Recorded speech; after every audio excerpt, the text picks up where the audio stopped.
Welcome back to the Fourth Way Podcast. If things are going according to plan, which is kind of hard to foresee like 6 months out, but if things are going according to plan, then we have just started a season on nonviolent action.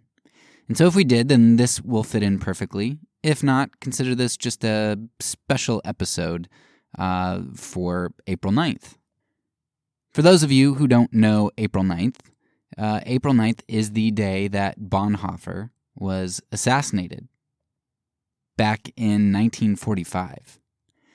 Last year at this time, we did an episode, 2 episodes actually, on Bonhoeffer, related to the book Bonhoeffer the Assassin, which was really good. So that was extremely helpful for me, because one of the things you're always going to hear brought up is, well, what about Bonhoeffer? You know, he said he was a pacifist, but when push came to shove, he ended up, trying to assassinate Hitler. So we took a look at that and tried to cut through some of what was myth, some of what is just assumption, and kind of looked at all of the evidence and discussed whether it matters if Bonhoeffer even did try to assassinate Hitler. But today, since we're talking about nonviolent action in the world, and since it is April 9th, I thought that we would kind of divert our episodes, our season, just a tad, and kind of go back to the Nazi regime and talk a little bit about how it might have been able to be stopped. This season on nonviolence is really focused on positive action, so what does nonviolence positively do? Whereas this episode is going to be slightly different because we're going to look at the negative. Would guns have been able to prevent the Holocaust? A while back, I came across a video on YouTube that asked this question, and it really got me to thinking, because in the United States, we talk all the time about gun rights and talk about how really the main reason that we have gun rights is because we want to be able to prevent a fascist government, a dictator, from ruling over us. And sometimes you'll even hear the claim from conservatives that, there were all sorts of gun control laws in Germany and things, and gun control laws are always going to precede dictator takeovers and all kinds of things. So this video that I came across was from a channel that I listen to with not frequency, but every once in a while I'll kind of binge an episode or two, and I like it because the guy is German, and he does episodes on all sorts of things, but he's done one on, I think it was Trayvon Martin and other issues that are sort of American related, and I like it because while one could argue that he doesn't know that much about American history, he's not in the United States, so he doesn't understand to a certain degree that we do. At the same time, being able to be outside of a nation can often help you to realize some blind spots. So there's some obvious strengths and weaknesses. And those strengths and weaknesses are going to come into play into this episode because we have a German guy who is talking about whether or not the Holocaust was preventable. So we could talk all about the biases and the advantages and disadvantages that could go on here, but I think that this is a pretty big advantage because we oftentimes have a lot of conservatives talking about how gun control was a problem in Nazi Germany and allowed for the rise of Hitler, and therefore we need to be careful about gun control in our country. But if we've got a German guy who knows German history a lot better than we do, probably, then I'm more apt to listen to this person who has an education which is very anti-Nazi. I mean, it's even illegal to do some things that we would think are crazy here in the States in regard to freedom of speech and expression. You can't really promote the Nazi regime over there in ways that we would be able to say what we want over here in the States. So I really trust this source in knowing more than we know. And not to mention, he's able to back it up with other resources and historians and things. So in this video, he is really going to hit on two main ideas. First, was the Holocaust preventable? And second, are gun rights important to preventing government tyranny? So let's go ahead and jump into the discussion, and I will post a link to the YouTube video in the show notes. So first question, was the Holocaust preventable? If the Jews had had guns, would the Holocaust have been able to be prevented?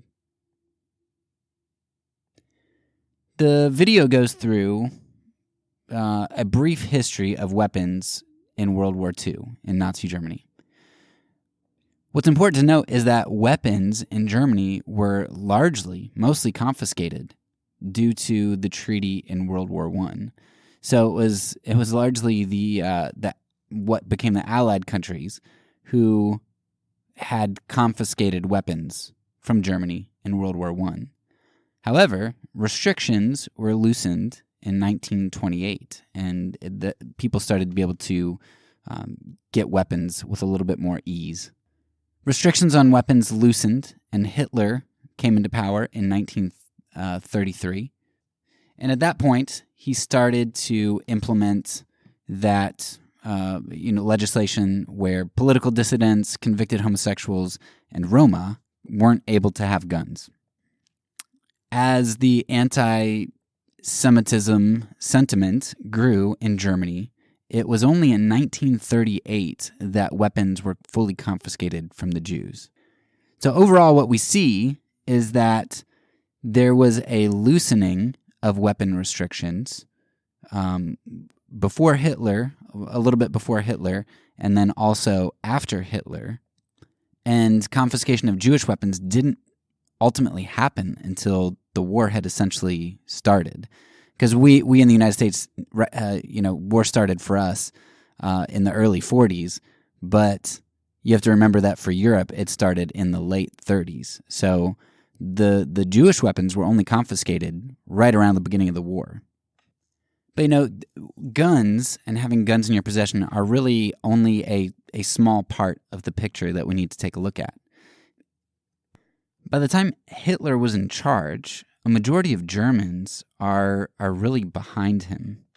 Germans are very frustrated at their economic hardship and especially the working poor, the lower and lower middle class. They want a change, and that's usually what we see when we have fascism rise. So they want a change. They want a better life. They're frustrated with their oppression from a harsh treaty. And so a lot of people are behind Hitler, even if they don't full-on agree with his anti-Semitism. They're willing to go along with it early on and just kind of go with it because they want a better life. And of course, by the time you get to Jews being deported and killed, at that point, it's like frog in boiling water, and they've kind of been acclimated to what's going on and the horror of Hitler, and they're kind of okay with it because they get a better life, and you can just turn a blind eye to evil. So you've got a lot of Germans who are essentially behind Hitler, especially by 1938 when the Jewish weapons were confiscated. And the author asks, he says, well, at what point would the Jews have been able to kill people? At what point would that have been acceptable? And the author lists a bunch of different events and has a timeline where he's like, okay, would it have been acceptable here or here or here? And you can kind of see how things ramp up over time, and there's really not this clear delineation of where violent force would have been good for the Jews, where the community, the German community or the international community would have said, oh yeah, that was justified and we support you. And the thing about violence is if you use violence and you don't have a clear justification, or even if you do and it can be twisted against you, violence often ends up just making you look bad and causing you to lose support. And that's exactly what we see, because there was violence done. When someone did assassinate a leader, there was great retribution, and that's what caused the Night of Broken Glass, Kristallnacht. You had the assassination of a leader where somebody in the community said, hey, that's enough, we've got to do something about this. And you've got this Jew assassinate a guy, and what happens? There's this great reprisal, and all of a sudden the floodgates are able to be opened, and you get serious ramifications for violence done. So if the Jews had acted earlier, it would have only caused the society to harden against them, because they'd say, why are they being so violent? And at the same time, when it did get to a point where maybe you could say, yeah, it's time to do something, it's time that it's clear we'd have the support of the international community, by that time, Hitler has galvanized the nation, and what you see in the Night of Broken Glass is that Germans either participate in harming Jews directly, or they pretty much let bad stuff happen to their neighbors and turn a blind eye, because society was already behind Hitler. So there are a number of things that we can draw from this. What we see is that when violence is done, it tends to excuse and exacerbate violence from the other side. So Hitler was clearly in the wrong, but violence gave him a window to ramp up the violence and to galvanize support even more behind him so that he could be doing terrible things, and people turned a blind eye. He might not have been able to get away with that had violence not been done by the Jewish community. Or maybe not even the Jewish community, but an individual whom Hitler could demonize as representative of the Jewish community. A second thing we see is that weapons can't trump a whole society's sentiment and convictions. A lot of Second Amendment people in the United States seem to have this idea that they'll just end up fighting a government, right? Which a government seems like a somewhat small group of people, right? You can imagine like this outside entity that you have to fight. Now, of course, especially if you're fighting the American military, that would be pretty difficult considering all the resources they have and the technology they have.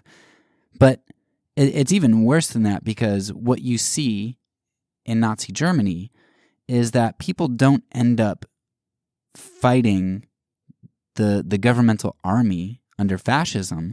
They end up being against their neighbors, like the people who are friends. And you can get lots of testimony. There's a great book called Ordinary Men about basically death squads and how these death squads are just normal people. Behind the Bastards, a podcast, also has an interesting podcast based off of a firsthand testimony book that this guy wrote, where he was in Germany and he interviewed neighbors after the war, and it's just so depressing but fascinating that neighbors could be okay with violence done to their neighbors. So fascists don't just come to power and kind of take it from this majority of people. By the time they're able to grasp power, they've got the majority of people, of your neighbors, on board with them. Or, if not fully on board with them, at least willing to turn a blind eye because it's to their benefit. Fascism and dictatorships are often subversive sorts of social events long before they ever get to the stage where violence is enacted. And that's because tyranny comes in stages, and by the time it rears its head in a manner which would excuse violence, it's usually too late. So what are some of the implications for gun rights today then, here in the United States? I thought about doing an episode or a season or something on the Second Amendment and gun rights at some point, but quite honestly, I don't really care too much, because I don't think that policies are how society's changed.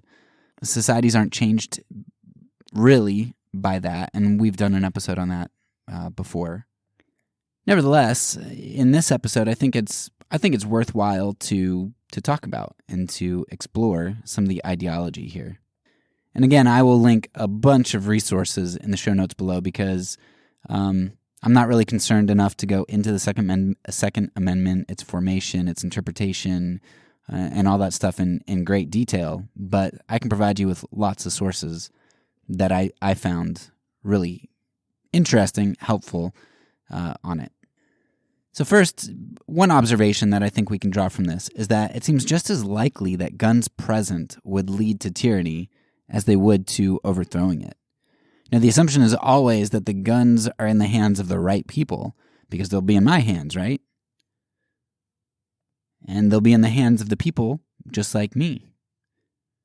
Now, I half joked about the 2020 election, which is set to go in like 2 or 3 weeks here, because I'm pre-recording this, but I half joked about the 2020 election and how all the people with guns are basically Republicans. Not all the people, obviously, but, a lot of the conservatives are the gun people. And after 4 years of undermining truth, the credibility of anyone else pandering to the religious and poisoning the well, that if President Trump loses the election, then it must have been rigged.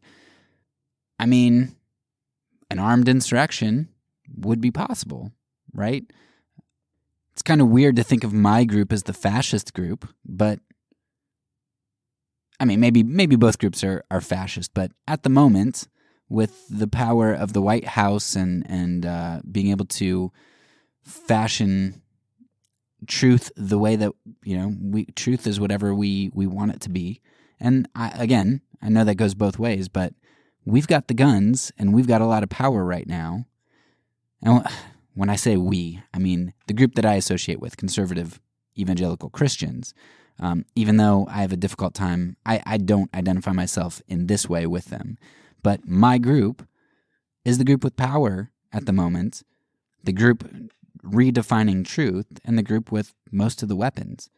So it's just as likely, in my opinion, that having weapons would lead to fascism and tyranny as it would protect you from it. And I mean, you do see this in Germany because Hitler starts to get power, and that happens as weapons are allowed to come back into Germany, as they're allowed to have more and more weapons. And then when Hitler gets power, he is able to keep those from other people. So, yeah, weapons, the availability of weapons seems just as likely to lead towards fascist takeovers and tyranny than it does to be able to defend against it. The assumption is that the guns are going to be in the hands of the right people. Another thing that you have to consider in the United States, at least, is that for hundreds of years, we have essentially allowed the Second Amendment to reign supreme. I guess it really only, with judicial interpretation, really only became a huge, huge thing in the last 60 years or so. But, I mean, we've been a very big gun culture. And we see the last stats I've seen were 2017, but we've got 40,000 people a year who are dying from gun violence. Like 60% of those are suicide violence. So violence done to oneself, because we know that suicides a lot of times are sort of rash events, opportunistic, and if people have to think about it or sit on it for a bit or try to come up with ways to kill themselves, sure, they can. But when a gun is readily available, it's quick and it's easy and it's right there and it's fast. And so a lot of times people who have to search for other ways end up kind of backing off the ledge, so to speak. So how many deaths have we had in our country, suicide or opportunistic? Guns are easy to go and kill people with. You can kill people with knives too, but it's easier to stop you, and it's harder to get through as many people, and it's more risky, so you're less likely to do it. So how many deaths have we had in our country over the past few centuries because of the ease of the availability of guns? So we want to prevent the tyranny of government in the future, maybe, which, as we've addressed, having guns doesn't really do that for you. And as we're going to see this season, nonviolence tends to do a lot better.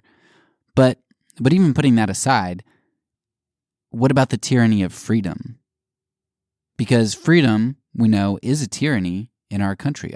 We recognize that with a lot of different things, and we prohibit or limit many, many things, like pollutants, right?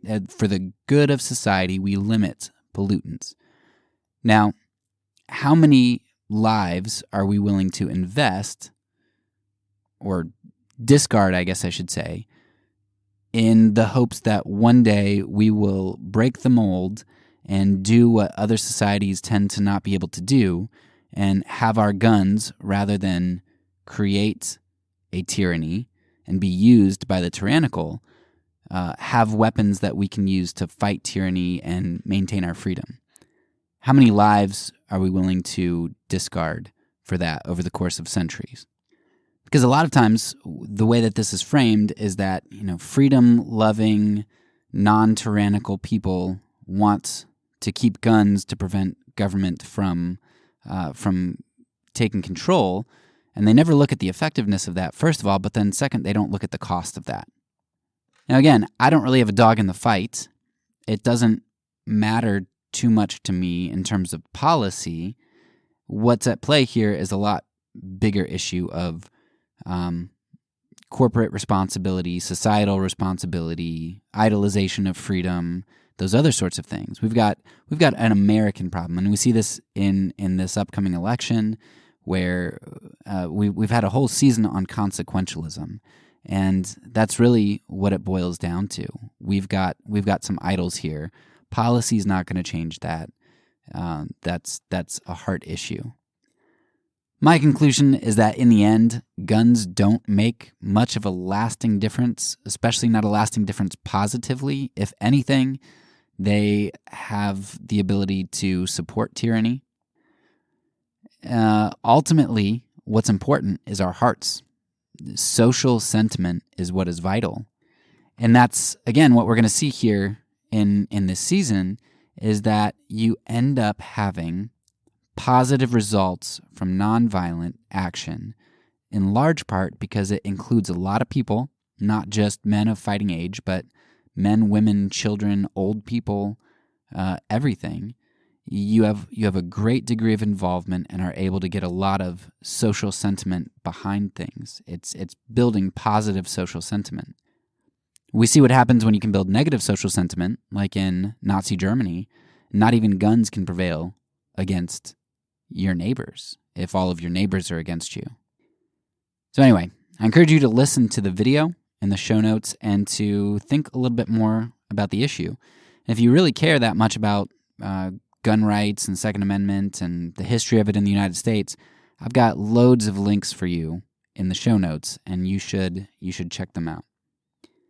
And just a side note, in case I have any people who want to be really critical of this, the YouTube video that I have here, he's got 3 arrows. Now, I didn't know what those were until after I wrote the episode, and I was listening to a podcast, and they mentioned 3 arrows, and I was like, oh, I didn't realize what that was. But apparently, Antifa uses that now, and I know that if there's a conservative listener and they go to this YouTube video, they'll probably be like, "Oh, he's for Antifa." But what you need to understand is that back in Nazi Germany, there were the communists, there's the Communist Party, there's the Nazi Party, and there's the Social Democratic Party. Well, the 3 arrows were the Social Democratic Party. They were against the Nazis and against the communists, right? They were anti-fascist. They did not want tyranny to reign. So, it's sort of an anachronism to place your negative associations with Antifa here. And I really don't know much about Antifa at all. I hear only bad things from conservatives, so I kind of have this inkling that they're probably not that bad, because I just don't trust anything that conservatives say at this point, because of their own truth and things that they've just outright lied to me on before. But anyway, I really don't doubt that Antifa is probably got some bad things going on. They use violence, and I'm sure that there are issues there. I don't want you to associate the Three Arrows thing with Antifa. First of all, because this guy is German, he's not even a part of that over here. But also because it has an original meaning, and I think that's important to understand in regard to this context. So anyway, that's all for now. So peace, and because I'm a pacifist, when I say it, I mean it.